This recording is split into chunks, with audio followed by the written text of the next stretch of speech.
John Wayne walked onto the Tonight Show stage on March 15, 1976. Johnny Carson noticed right away that the Duke, now 69 years old, was moving slower than usual. He still had that famous walk, but it looked heavy now, like every step took real effort. The audience stood and clapped. Wayne shook hands with Carson and took his seat, but it took him longer than normal to lower himself into the chair. "Duke," Carson said, smiling. "Great to have you back." "Good to be here, Johnny," Wayne said. His voice was rough and scratchy. "Though these chairs get lower every time I come on this show." The crowd laughed. Wayne smiled too, but Carson noticed a small look of pain cross his face. They talked about his next movie, the rumors that he might retire, and his ranch in Arizona. It was all normal talk. Then Carson noticed something. Wayne kept looking toward Doc Severson's piano in the corner of the stage. "You keep looking at that piano, Duke," Carson said. "You trying to tell Doc his playing's getting rusty?" The audience laughed. Wayne smiled. "No, Doc's still got it." "Then what is it?" Carson asked. Wayne shifted in his chair. "Nothing," he said. "Just been a long time since I sat at a piano." Carson raised his eyebrows. "Wait a minute, you play piano?" "I used to," Wayne said. "A long time ago." "How long?" "Before I was John Wayne," he said quietly. "Back when I was Marion Morrison. Just a kid from Iowa trying to figure out what to do with my life." The studio went quiet. John Wayne almost never talked about being Marion Morrison. He never talked about his life before the movies. "You serious?" Carson asked. "You really played piano?" "I took lessons for 6 years," Wayne said. "My mother made me. She said every gentleman should know music. I hated it at first. I just wanted to be outside playing football. But she made me practice every day after school." His voice softened. "After a while, I stopped hating it. I got pretty good. Good enough to play at my high school talent show. I won second place." "Second place?" Carson said with a grin. "What beat you?" "A girl who sang opera," Wayne said. "She was terrible, but she cried while she was singing, so the judges felt sorry for her." The audience laughed. Carson leaned back, clearly getting an idea. "So you could sit down at that piano right now and play something." Wayne's face changed. The smile faded. "That was 55 years ago, Johnny. I haven't touched a piano since 1921. "So what?" Carson said. "It's like riding a bike." "I forget plenty of things these days," Wayne said. "Yesterday I forgot my own phone number." The crowd laughed again, even though Wayne wasn't really joking. "Tell you what," Carson said. "I'll bet you $50 you can still play, right now. Walk over there and play something." Wayne shook his head. "I'm not taking that bet." "Why not?" "Because I'll embarrass myself on national television," Wayne said. "And at my age, I don't need any more embarrassment." Carson kept pushing. "Duke, you've been shot at in 100 movies. You've fought men twice your size. You've wrestled cattle. You're telling me you're scared of a piano?" "Terrified," Wayne said. The audience was hooked now, but Wayne looked at the piano again. And this time, Carson saw something different on his face. Not fear, something softer, maybe sadness, maybe wanting something back. "You really want me to do this?" Wayne asked quietly. "Only if you want to," Carson said. Wayne sat there for a long moment without speaking. Then, slowly, he stood up, using the arm of the chair to help himself. "All right," he said, "but when I make a fool of myself, that's on you." The audience clapped. Wayne walked toward the piano, slowly and carefully. He sat on the bench, moved it a little, and placed his hands on the keys. Then he stopped. "I need a minute," he said. "Take your time," Carson replied. Wayne closed his eyes, took a deep breath, and began to play. The first notes were shaky. Some wrong notes slipped in. The audience started to giggle, but then his fingers settled. The mistakes disappeared. And suddenly, the music filling the studio was beautiful. Wayne was playing Clair de Lune, Debussy, a quiet, gentle piece that even trained pianists struggle to play well, and John Wayne was playing it from memory. Perfectly. The audience stopped laughing. They started listening. Carson's smile faded. He leaned forward in his chair. Wayne looked different now. The stiffness was gone. The pain seemed gone. He looked younger. His eyes were closed. His face was calm. It was like he wasn't on a television stage anymore. The music flowed through the studio, soft, sad, beautiful. 3 minutes of pure feeling coming from the fingers of this old movie. Cowboy. When the final note faded, no one moved. The audience was silent. The band was silent. Carson didn't move. Wayne sat at the piano, hands still on the keys, eyes still closed. Then he opened his eyes. They were wet. Carson could see it clearly from his desk. John Wayne was crying, not shaking, not breaking down, just quiet tears running down his face as he stared at the keys. The audience stood up and began to applaud, but Wayne didn't turn around. He didn't stand. He just sat there, crying softly. Carson got up from his desk and walked over to the piano. "Duke," he said softly, "you okay?" Wayne nodded but didn't speak. Carson knelt down beside the piano bench. "That was incredible. Where'd you learn to play like that?" Wayne wiped his eyes with the back of his hand. "My mother," he said, his voice thick. "She taught me that piece, made me practice it every day for a year, said it was the most beautiful piece of music ever written, and if I could learn to play it, I could do anything." "She was right," Carson said. "You played it perfectly." Wayne shook his head. "I played it wrong, made mistakes in the middle section, forgot part of the bridge." "Nobody noticed," Carson said. "I noticed," Wayne said. He looked at Carson. "My mother died in 1970, 6 years ago, and I never played for her after I left home. She wanted me to keep playing, but I wanted to be tough, wanted to be a man, so I quit. Told her piano was for sissies." His voice broke. "And I never played again, not once, even when she got sick, even when she was dying. She asked me to play for her one more time, and I said no, said I didn't remember how, but that was a lie. I remembered. I always remembered. I just didn't want to do it." Carson's eyes were wet now, too. "She died without hearing me play," Wayne said. "Died thinking I'd forgotten everything she taught me. Died thinking her son was too tough to care about music." Wayne put his head in his hands. "And I've thought about it every day, for 6 years. Every single day. Wishing I could go back. Wishing I could sit at her bedside and play this piece one more time. Show her I never forgot." The audience was crying now. This wasn't entertainment anymore. Carson put his hand on Wayne's shoulder. "She knew, Duke. I promise you she knew." "How?" Wayne looked up, his face wet. "How could she know when I never showed her?" "Because mothers always know," Carson said. "Because you just played that piece perfectly after 55 years of not touching a piano. You think you could do that if you didn't care? That music's been inside you this whole time. She put it there, and it stayed." Wayne wiped his eyes again. "I just wish I'd played for her. One more time." "So play for her now," Carson said. Wayne looked at him, confused. "She's gone." "Doesn't matter," Carson said. "Play for her now, right now. Everyone in the studio, everyone watching at home, they'll all be witnesses. You can finally show her what you should have shown her 6 years ago." Wayne stared at the piano. "It won't change anything." "No," Carson agreed, "but it might help. Might give you some peace." Wayne was quiet for a long time. Then he turned back to the piano and placed his hands on the keys. "This is for my mother," he said quietly. "Mary Brown Morrison, who taught me that being tough and being gentle aren't opposites, who tried to show me that real strength means being honest about what you feel, and who I failed. This is for you, Mom. I'm sorry I'm 55 years late." And then John Wayne played Claire de Lune again, but different this time. Slower, more careful. Like every note mattered. The audience was silent except for crying. The cameras caught every second. Carson stood next to the piano with tears streaming down his face. When Wayne finished, he kept his hands on the keys, head bowed, shoulders shaking. Carson waited, gave him time. Finally, Wayne stood up, unsteady. Carson grabbed his arm and helped him. They walked back, to the desk together. For a long moment, nobody spoke. Carson broke the silence. "Duke, I need to tell you something." Wayne looked at him.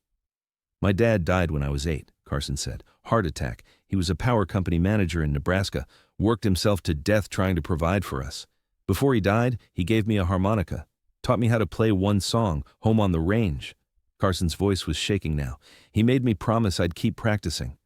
But after he died, I put that harmonica in a drawer and never touched it again. Too painful. Too many memories." Wayne was listening.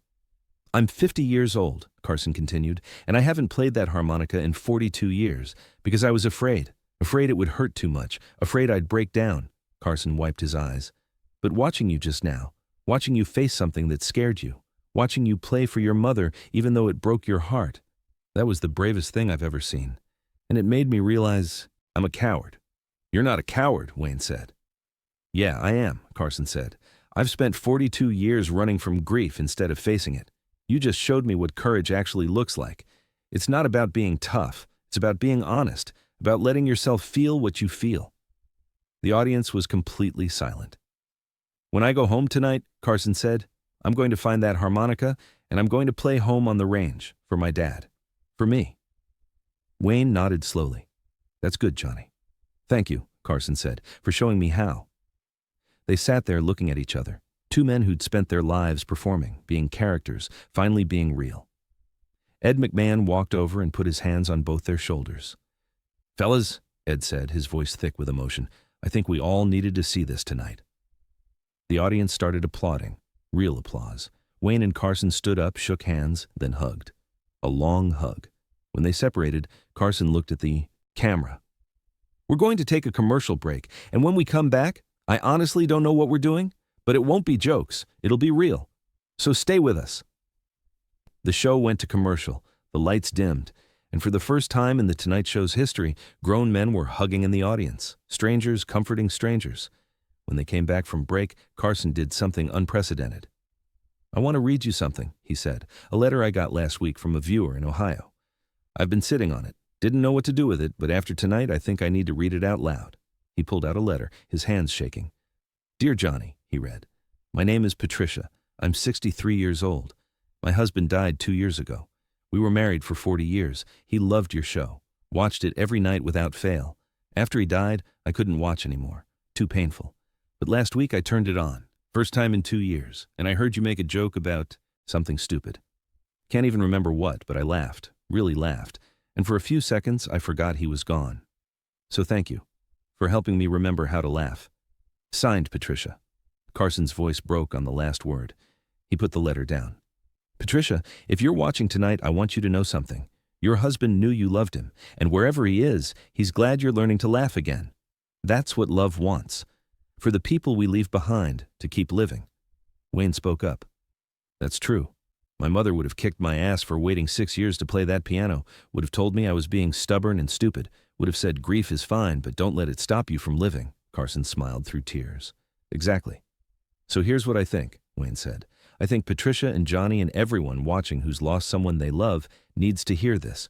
Grief doesn't mean you stop living. It means you live differently. You carry them with you. You honor them. By being okay. By laughing again. By doing the things they taught you even when it hurts." The audience was nodding, crying, agreeing. "And sometimes," Wayne continued, "the bravest thing you can do is let yourself be happy again. Let yourself move forward. Let yourself play the damn piano even if it breaks your heart. Because staying frozen in grief isn't honoring them. It's just being afraid." Carson looked at him. "When did you get so wise?" Wayne laughed. "About 5 minutes ago, when I realized I'd wasted 6 years being an idiot." They spent the rest of the show taking calls from viewers, people sharing their own stories of loss, of grief, of things they'd been too afraid to do. A man called in to say he was going to visit his father's grave for the first time in 10 years. A woman called to say she was finally going to spread her husband's ashes like he'd asked. Another man called to say he was going to learn to cook his mother's recipes, the recipes he'd been too sad to make, since she died. For 90 minutes, The Tonight Show became something else. A place for healing, for honesty, for people being brave enough to face their pain. And John Wayne sat there through all of it, listening, responding, being exactly what people needed. When the show ended, Wayne stood to leave. Carson stopped him. "Duke, wait." Wayne turned. "Thank you," Carson said, "for being willing to play, for being honest, for showing all of us what real courage looks like." Wayne smiled, that famous John Wayne smile, but softer now. "Thank you for making me do it, for pushing me. I needed that push." "We all did," Carson said. They shook hands one more time. Wayne walked off the stage, slower than he'd walked on, but lighter somehow, like he'd put down something heavy. Carson watched him go, then looked at the camera. "Folks, I don't know what just happened here tonight, but I'm grateful for it.